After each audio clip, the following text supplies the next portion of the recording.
Let's be real. We all start out slow, clumsy, and stuck moving like Timmy. But I'm Drakeshow, and in this video, I'm showing you how you can leave that slow gameplay behind. I'll break down the exact moves, habits, and tricks I use to stay fast and fluid in every lobby.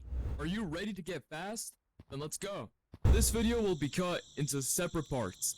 In the first part of the video, I'll be talking about commonly asked questions about grounds, like, is having long arms better, or is there any benefits to having more preds or not?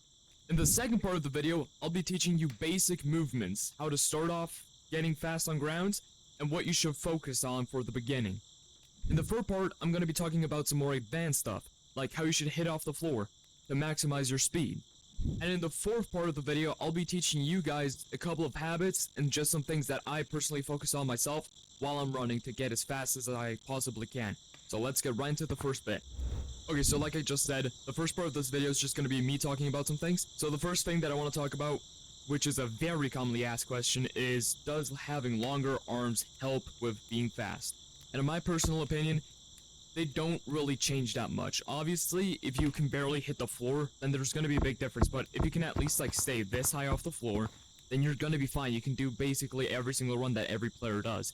Of course, it's going to be a little bit more difficult, but it's still possible. And a good example for a shorter player that used to be really fast would be Zaza 2 years ago on standalone. Because during this time, as you guys can see right here, he was very, very fast for a standalone player, and the speed that he was going in this video is still faster than almost any legit standalone player at the moment. Okay, now next off, I want to talk about predictions. If you don't know what predictions are, they're how fast your controllers predict your hand movements. Hence, lower predictions, slower hand movements, higher predictions, faster hand movements. But having high preds also makes you be able to do very small motions like this, where your hands will go flying like this. So I'll be showing you guys the difference between my speed on 0% controller sensitivity and 100% controller sensitivity. For me, 0% is around about 40 preds, and 100% is around about 140 preds. So as you guys can see right now, I'm on 0 controller sensitivity. I can go onto my, if it'll let me, right here. Why won't it let me change the controller sensitivity? I need to go to my computer. But I'll show you guys that I can indeed change the controller sensitivity, as you guys can see right here. It's in German, but I'll set it to 0, which for me is 50 preds, and I'll run with this now. Also, I will not add any cuts to this bit.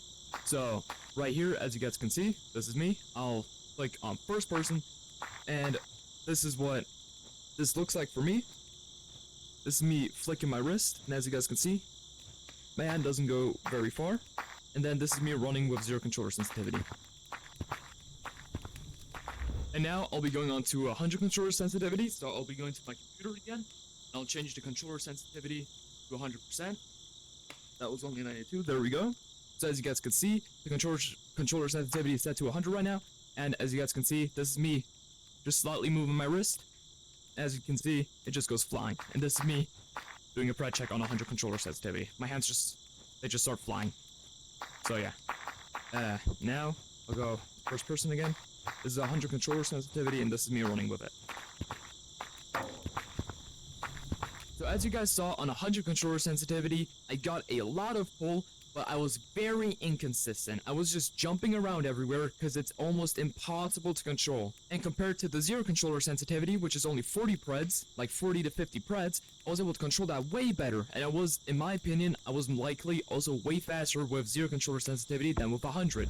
So now, next up, I want to talk about hertz. If you don't know what hertz are, they're the amount that your game refreshes per second, or you can also call it FPS. So currently, me personally, I run 72 FPS since that's the only thing that my Pico can go without using any third-party softwares. On standalone, I'm pretty sure if the normal FPS, like the base hertz that you have, is 120, which for Gorilla Tag, 120 is not very good. The best hertz, in my opinion, for Gorilla Tag, depending on what you play, would be 90 hertz for branches, 72 hertz for ground and branches combined, and 60 hertz for and 60 hertz for walls and grounds. Also, in case you're wondering, anything under 60 hertz is bannable in Gorilla Tag. For example, 45 hertz, it will make you very, very sticky, so sticky that the slippery walls won't even function correctly anymore. and you'll get way more preds than if you were on 60. So that would be it for part 1 of this video, just me talking about commonly asked questions, and now I'll get into the basics of running fast on grounds. So the first thing you have to know is what a running motion consists of in Gorilla Tag.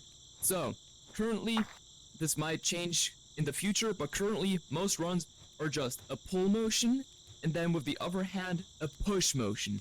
So that is the most basic method of running, which is literally just extending your arm, pulling back, having your other arm extend in front, and pushing back. That is the easiest way to understand what a run should consist of. So it always consists out of a pull and a push. Now I want to go over how you should move your arms, since there's obviously different ways for different runs how to move your arms. Like, for example, if you should just move it straight back, or if you should do like a circle like this. So for me personally, in all of my runs, I never really do large circles like this. The max that I'll ever do is like a slight oval like this. Since in my opinion, just doing big motions like this just wastes time. And it also is very tiring after running like that for a long time, compared to if you just move your arm back and forth like this, which is a very simple motion and isn't very hard to do. So now I'll be talking about how you should move your backhand. With your backhand, it always depends on what headset you are. On some headsets, if you just push straight back, it'll be better, because most headsets where you just push straight back, those are usually base station tracked headsets, like the HTC Vive, the Valve Index, or the Rift CV1. For those headsets, just having a straight backwards motion with your hand is going to be much better, since it'll track the entire way. Or compared to a headset that tracks from itself, when you put your hand back like this, it will DC. So as you guys can see, it DC'd right there. So once it's all the way back, it'll just DC. And then just doing this motion right here, your controller will DC right here, and until you're back forward, it will reconnect, but by the time that it'll reconnect, you're already doing your next swing. So that's very bad. That's why, in my opinion, when you do your backhand on a headset tracking headset, you should bring it back and then do a slight circle, because this will give you a little bit of extra time, because your controller will reconnect around about here, and then you'll have your hand back here. So this is, in my opinion, a much better motion to do if you're on a headset tracking headset. Now the next thing that I want to talk about is how low you should stay to the ground. So for some headsets, or for some people, they will say that staying low to the ground would be way better for them. But in most cases, it's usually that you want to lift your body up, like even if it's just a tiny bit off the floor. Since your Gorilla Tag rig has a little bit of friction, which I can show you right here, by me just pushing off of this wall right here. If I didn't have friction, I would have just continued sliding over there until I hit that tree. But as you guys can see, I get stopped, which is because of the player's friction. So staying off of the floor will remove that friction, and the only contact points during your run will only be your hand colliders, since you don't have any colliders inside of your Gorilla Tag arm. The only colliders that you have are your head, your body, and in your hands. So now I'll be teaching you guys a basic run for base station tracking headsets and one for standalone tracking headsets. So first off, I'll do a standalone tracking headset. So all you'll do is just have your hand extend like this. I'll also show you guys in first person in a second. Why do I fall into the floor? You'll just have your hand extended like this. I'll show you guys in first person in a second. You'll have it extended like this, and you'll just come back as far as you can reach. The further back that you go, the better the motion, because if you go as far back as possible, your controller might DC and push you even more. So that is a little advantage that standalone tracking headsets have. Then, once you've got your hand all the way back here, with your other hand, what you want to do is just reach over like this and push back as far as you can. The other hand will come in front again, push back, and then you'll come over like this. And as you guys can see, my controller DC'd right here, and it came back right next to my head. Then you'll go over here and push back, and then you'll just repeat this motion right here, like so. So I'll be showing you guys what this motion should look like from first person. So you'll have your hand extended like this. You can also hold your grips for better grip, but this is just personal preference. So you have your hand extended like this, and you'll just come back as far as you can, right? So just like this, come as far back as you can. The other hand, you'll reach over and push back. Then this hand right here comes back in front, pushes back, and that time this hand comes back over and pushes back like this. And this run, if done correctly, will look like this. Obviously, don't expect to be as fast as me when you're first learning this run, since every single run in Gorilla Tag you'll have to practice for a bit. I'm currently still learning a run and I've been practicing this run for almost 3 months now and I'm nowhere close getting it down. So now for the players of you that play on any of the previously 3 mentioned headsets that use base stations to run, all you're gonna do is do the same front hand where you just extend your hand in front of your body and go as far back as possible. And then your other hand, instead of scooping over like this, you'll just bring it forward and then straight back. So just this right here. Then this hand comes in front again, goes back. This hand goes in front again and pushes back. It's a very simple motion, which just consists out of these 2 bits right here. So this is a very simple run, but it's also pretty good. So I'll show you guys what that looks like for me. So I forgot to show you guys what it will look like from first person, so I'll show you that really quickly. You just have your hand extend like this. It'll come all the way back, just like I showed you previously on the standalone runs. And then the other hand just comes straight forward and then back. And then this hand extends again, comes back, this one comes forward, goes back. So here's where you have your pull and your push. Now, for me, I'm on a standalone tracking headset, so I'll be showing you guys what this looks like for me. Obviously, this run won't be the best, but it'll still work.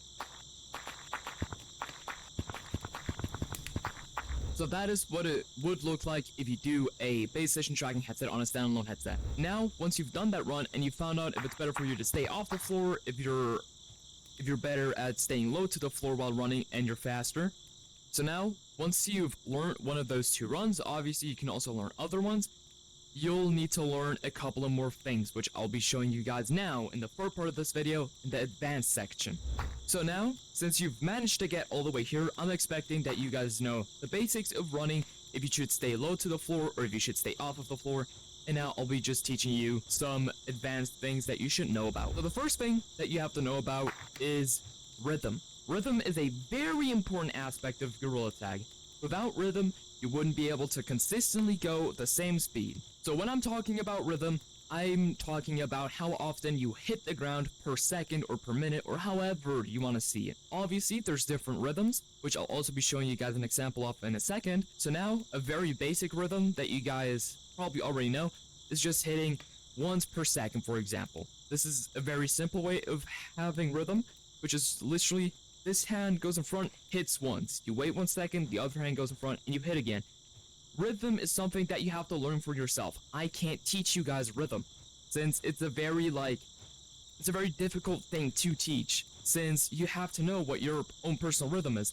For example, for some people, it would probably be better if they hit the floor in like a horse galloping rhythm, where they go 1 2 1 2 1 2. For other people, it'll be better if they just have one consistent rhythm where they go 1 2 1 2 1 2, for example. So now that you guys have a basic understanding of what rhythm is, I'll be showing you guys how you can find your own personal rhythm. So for finding your own personal rhythm, one of the easiest things that you can do is just play around with your run. So let's say, for example, I do this run that I taught you guys earlier. If I go in a 1-1 rhythm, it'll look like this, right? Which I have to go a little bit slower because I want you guys to actually hear the rhythm, which you can hear by hitting the ground. And then a galloping rhythm would be more like this. My tracking isn't the best, but you guys could hear it where it went 1 2 1 2 1 2 1 2. And previously it went 1 1 1 1 1 1. So now that you guys know about rhythm, which is the most important aspect of any run or anything in general in Gorilla Tag, there's a rhythm to everything. I'll be teaching you guys what different hand positionings do. So when I'm talking about hand positionings, I'm talking about how your hand hits the floor. A good example for how your hand should hit the floor is right here. So if I was running along the floor right here, I just have my palm facing down, for example. So I'll be doing it with this very simple example. If you go here, you don't want your palm still facing straight down. You want to adapt to the flooring, like to the floor, and then pull with the way that the floor goes. So really quickly, I'll show you guys what I mean by that in first person. So right here, this is a normal straight floor. You just go along it like this, and then right here, you don't want to continue having the same hand position, because like this, it'll just go flying forwards. What you want to do is adapt to it. Have your hand slightly tilted and then pull yourself down, like this. And then you can do this everywhere. If you go down somewhere, you don't want your hand to still be facing down. You want to slowly tilt with the direction of everything. like so. Another example would be right around here.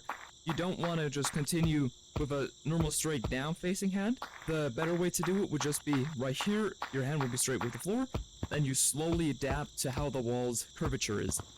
Obviously, if you go too slow, you won't go anywhere, but that's what it will look like once you get it correctly, and then just having the same motion, it's just slower. So now I'll be talking about some simple techniques that you can do to get a little bit faster. Talking about techniques is pretty controversial in the gorilla tag community. Some people think they exist, some people don't think they exist, but I'm here to tell you that they do. What a technique is compared to some popular beliefs, it isn't a one-way method to just go 1 second across the map. It's just going that speed with just changing how your hand moves a tiny bit is basically impossible. So what I'm talking about when I'm talking about different techniques is how your hand moves during your hit. So I'll be teaching you guys a simple technique that I learned a while ago that we call tag. This is going to be a simpler version of it because I personally found a way better version that works much better for me personally. So when we talk tag, we want to hit the floor with our palm facing down. And then we want to turn our wrist around. Because this right here, this turning of the wrist, while going back, it'll give you more of a boost since your hand collider will hit with the floor and it'll change your offset a little bit. So as you guys can see right here, I'm only moving my wrist and I'm going a tiny bit further. And that tiny bit further could be the make or break for you breaking the speed cap or not. So, right here in first person again, once you have your hand extended like this, you want to twist it like this, and as you guys can see, it's not much that I go. I may only be going like a pixel more forward, but this right here will help a lot with doing different runs. So right here, I'll be showing you guys a simple example. I'll just be running from right here to the slide without doing any technique and then with a technique.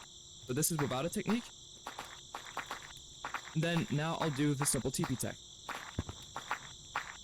which as you guys can see, it got me a little bit more pull and I was a tiny bit faster. So if you're going to find out your own personal technique, just remember the technique mainly comes out of your wrist's hand collider on how it changes positions while running, and not from, for example, how you like change your body's position. For example, like during running, changing your body's position won't change anything.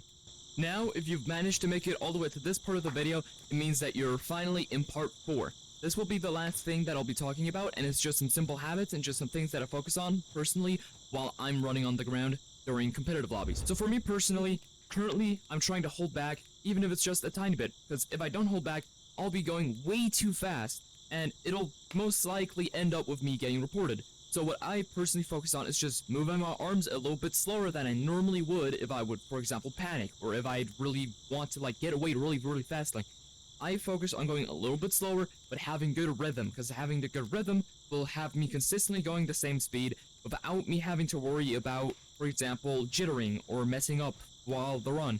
So that is one of the habits that I focus on, which is just me moving my arms a little bit slower to have better rhythm. Obviously, if I just move my arms wildly like an animal, I would be going nowhere. I'd just be going whoop, whoop, whoop, whoop, whoop, whoop, whoop, whoop. I'd just be jumping around everywhere without me going consistently in the direction I want to go to, or even having a consistent speed. Now, the last habit that I want to talk about is something that has helped me improve a lot during gorilla tag, and it has to do with a part that I talked about in part 3 of this video, because for me personally, my hand positioning is not perfect yet, and I've been doing rounds for almost a year now, so getting good hand positioning will take a while.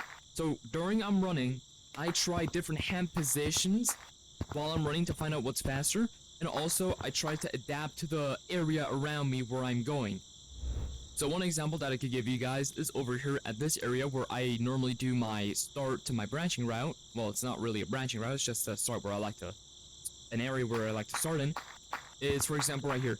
If I were to run onto, like if I wanted to start while running along here, I'd run, but I wouldn't want to keep my hand just flat with the floor. I meant with the wall. So right here, I'll have my hand like this, and I don't want to just keep it flat like this, because this, in my opinion, this will just make me slip off, and it's just not as consistent as if I was going right here, and then I had my hand like this, which as you guys can see, I was able to go much higher without falling off as fast.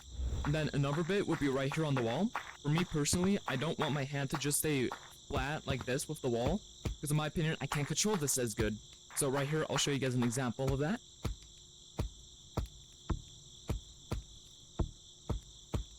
can't go as fast as I normally would if I were to adapt to my area. So right here, I'll show you guys. I'd adapt my hand to the walls. Just like this. And as you guys saw, I was able to go much faster like that compared to if I wasn't doing it. So that will be it for the video. I really hope that this video's tips and just some simple tricks and just things that you should focus on will help you in getting faster at Gorilla Tag. I really hope that the new generation of Gorilla Tag ground players are gonna become legit again, because currently basically every ground player is cheating in some way or another. So like I said, I really hope that you guys enjoyed this video, and I'll see you guys in the next one. Goodbye.